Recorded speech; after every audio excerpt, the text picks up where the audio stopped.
Guys, आप सभी को फिर से एक बार एक नया वीडियो में स्वागत है। तो गाइस, आज का ये क्लास अध्याय 5 पर तीसरा क्लास होने वाला है। देखिए, अध्याय 5 जेब प्रक्रम। और गाइस, ये क्लास 10 साइंस के लिए है। तो गाइस, पिछले क्लास में हम लोगों ने देखा था जो पोषण होता है तो वो दो प्रकार का होता है।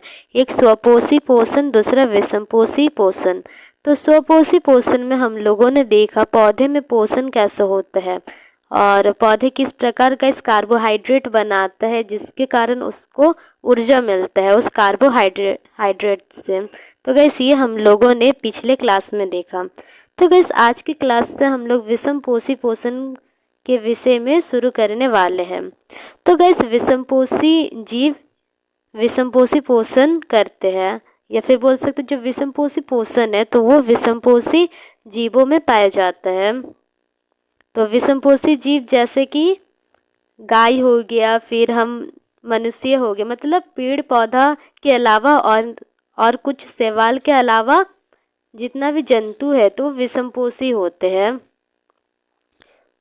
तो फिर देखिए गाइस, क्या लिखा है। भोजन के स्वरूप एवं उपलब्धता के आधार पर विभिन्न जीवों में विभिन्न विधियां पोषण के लिए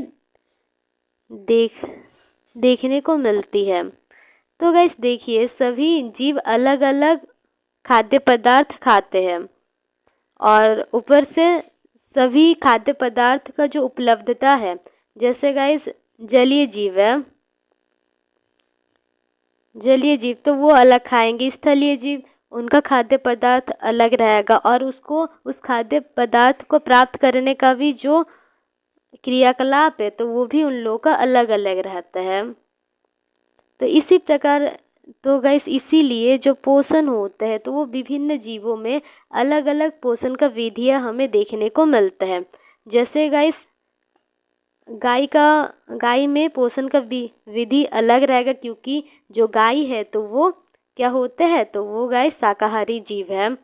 और हम मनुष्य में पोषण का जो विधि रहेगा तो वो हमें अलग देखने को मिलेगा, क्योंकि हम लोग सर्वाहारी जीव है। तो जो पोषण का विधियां है शरीर में किसी भी खाना का पाचन का जो विधि है तो वो सभी विषमपोषी जीवों में हमें अलग अलग देखने को मिलता है। तो फिर देखिए गैस, जो विषमपोषी पोषण है तो उसको हम लोग 3 भागों में बांट सकते हैं। तो क्या क्या है, तो नीचे देख लीजिए। एक तो सैप्रोफाइटिक पोषण, दूसरा होलोजोइक पोषण और तीसरा है परजीवी पोषण। तो गैस, एक एक करके इन पोषणों को समझते हैं। तो देखिए, इसका डेफिनेशन दिया गया है सैप्रोफाइटिक पोषण का। तो शरीर के बाहर भोज्य पदार्थ का विघटन। तो गाइस, जो सैप्रोफाइटिक पोषण है तो उसमें वैसे जीव आते हैं जो क्या करते हैं, शरीर के बाहरी जो उनका भोज्य पदार्थ है जिससे उनको ऊर्जा मिलता है तो उसका विघटन शरीर के बाहर ही कर लेते हैं। तो गाइस, विघटन क्यों लिखा गया है, तो गाइस हमें पता है जो विषमपोषी जीव होते हैं तो वो कार्बनिक पदार्थ लेते हैं, और जो कार्बनिक पदार्थ है तो वो क्या है, वो जटिल पदार्थ है, उसको सरल पदार्थ में तोड़ना पड़ता है ऊर्जा के लिए। तो इसी कारण गाइस इसमें विघटन लिखा गया है।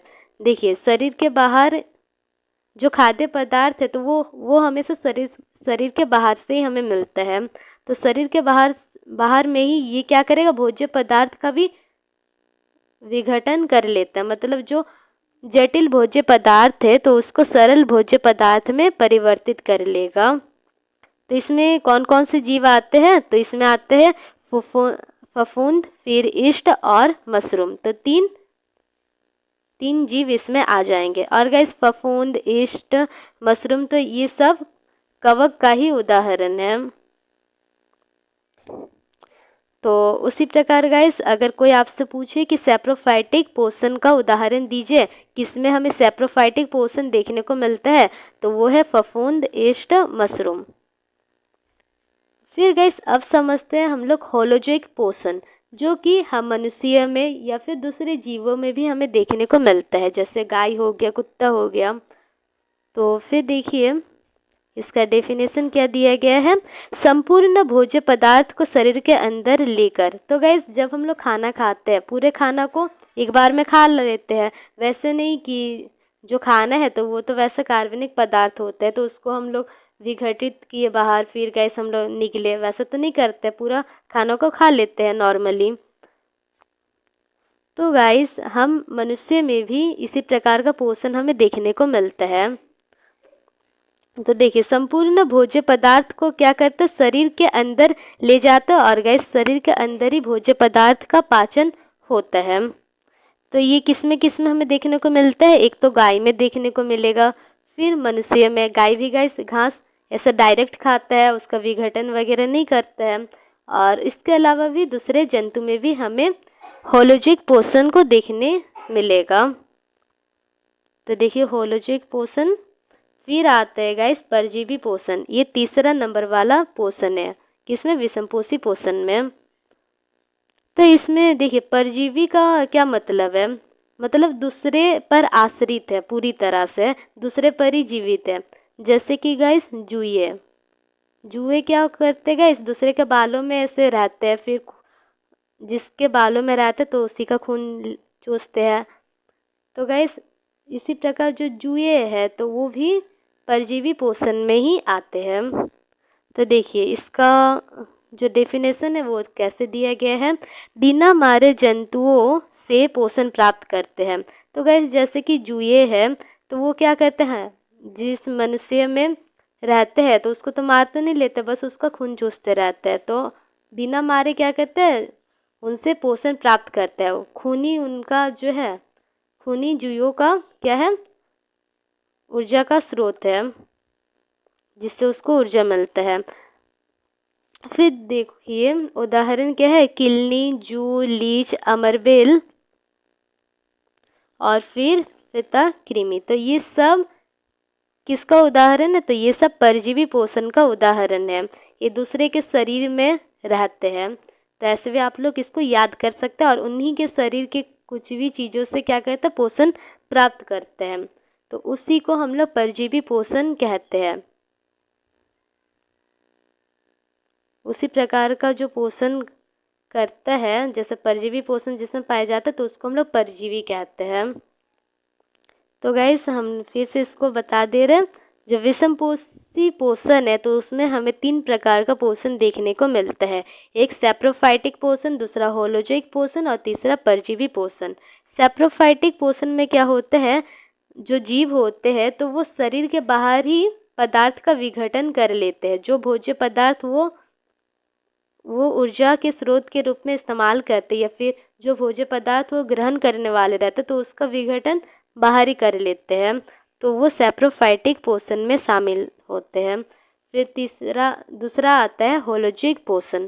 तो होलोजिक पोषण में वैसा जीव आते हैं जो भोज्य पदार्थ को पूरी तरह से निगल जाता है और फिर शरीर के अंदर उस भोज्य पदार्थ का पाचन करता है, और पाचन के लिए भी विभिन्न क्रियाएं होते हैं उसके शरीर में।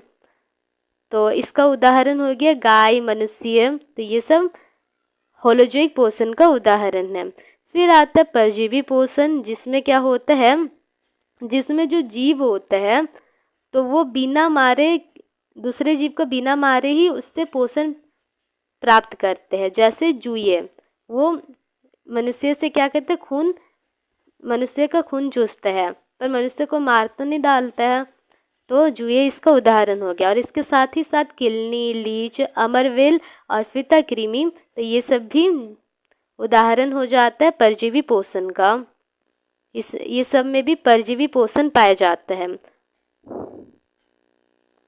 तो गाइस अब हम लोग देखते हैं अमीबा में पोषण कैसे होता है। तो गाइस अमीबा में हमें होलोजोइक पोषण देखने को मिलता है। और गाइस जो अमीबा होता है तो वो एक कोशिकीय जीव है, मतलब उसका पूरा शरीर केवल एक ही कोशिका से बना होता है और उसका जो आकार होता है तो वो अनिश्चित होता है। जैसे तैसे है, देखिए इधर इस प्रकार से अमीबा को हम लोग बनाते हैं। कभी यहाँ से इसका पैर निकल जाएगा, कभी यहाँ से निकल जाता है। तो इस प्रकार जो उसका आकृति है तो वो अनिश्चित होता है, कोई निश्चित आकृति उसमें पाया नहीं जाता। तो फिर देखिए अमीबा में भोज्य पदार्थ को ग्रहण करने के लिए अस्थायी उंगली जैसी संरचना होती है। तो गाइस हम लोग एक काम करते हैं कि चित्र के माध्यम से समझते फिर उसको हम लोग पढ़ लेंगे। तो देखिए गाइस ये चित्र आपकी किताब का ही है।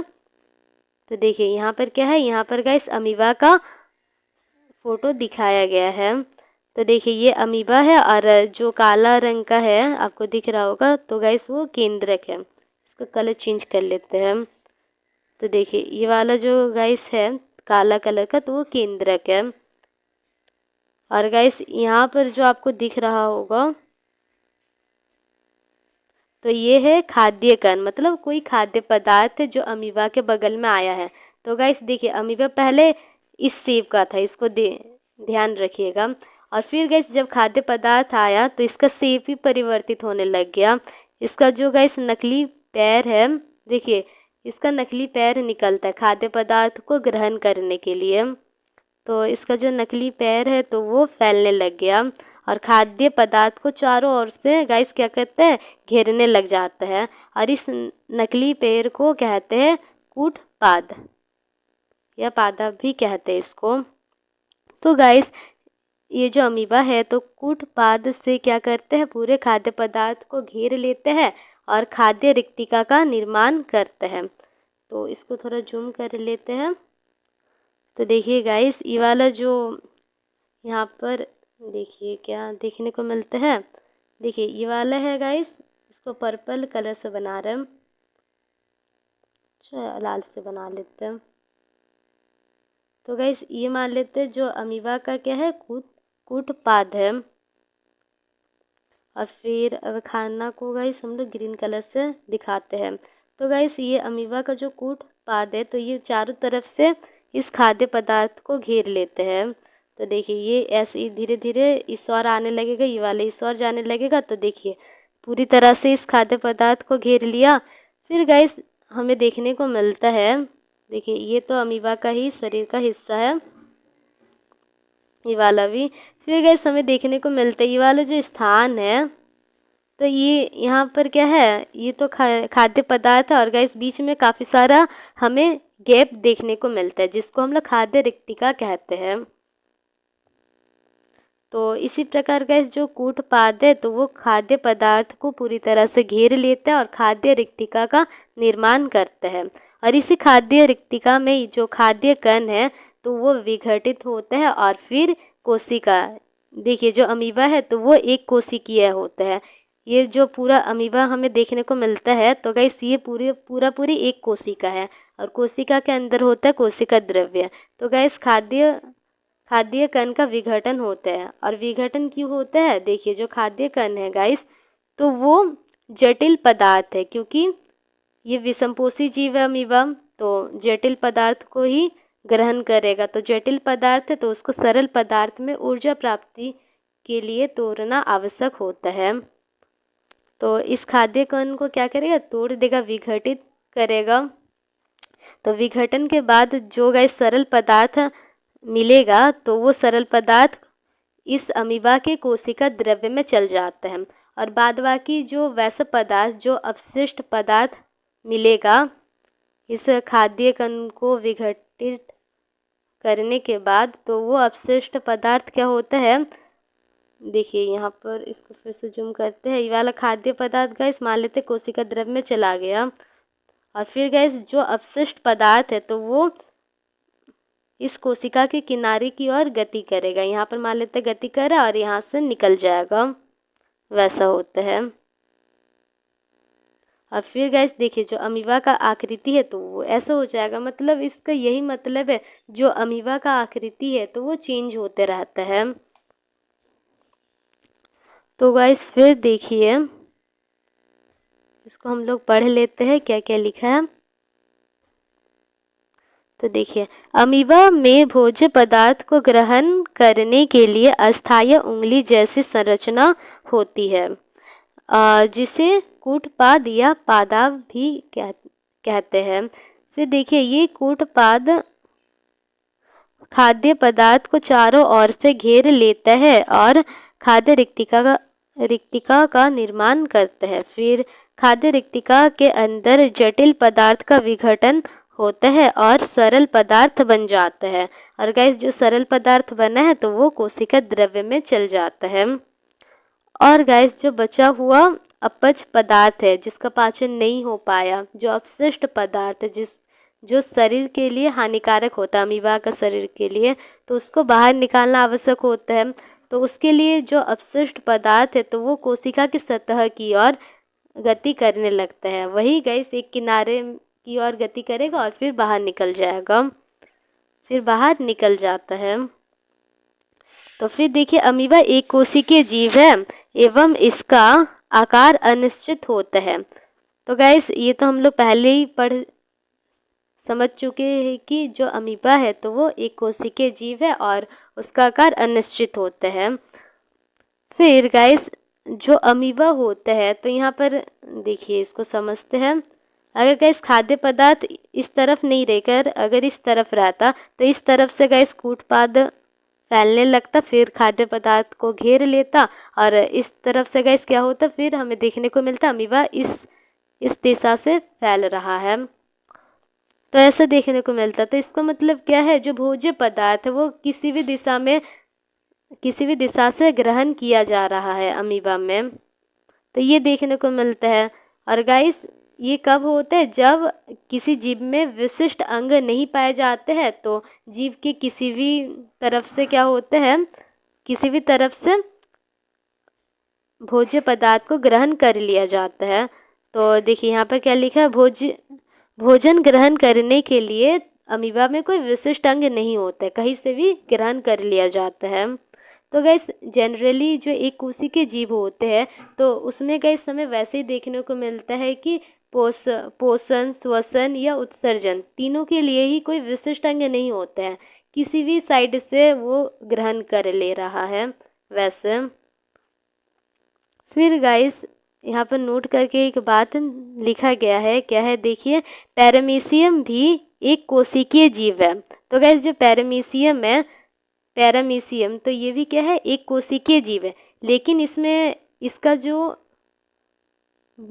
इसमें क्या होता है, एक विशिष्ट अंग होता है भोजन ग्रहण करने के लिए। और ऊपर से क्या होता है, जिसका निश्चित आकार भी होता है, मतलब पैरामीशियम का एक निश्चित आकार भी है और साथ ही साथ इसमें विशिष्ट अंग भी पाए जाते हैं भोजन ग्रहण करने के लिए। तो इसको भी गाइस आप लोग याद कर लीजिएगा।